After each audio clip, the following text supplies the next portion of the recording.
This is an old iPhone, and the charging port stopped working.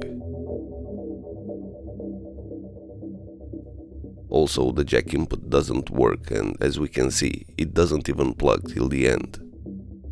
So I need to clean both inputs, and for that I'll be using a toothpick. That's because the wood is softer and won't damage the jack and lightning input.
What's inside? It's quite disgusting.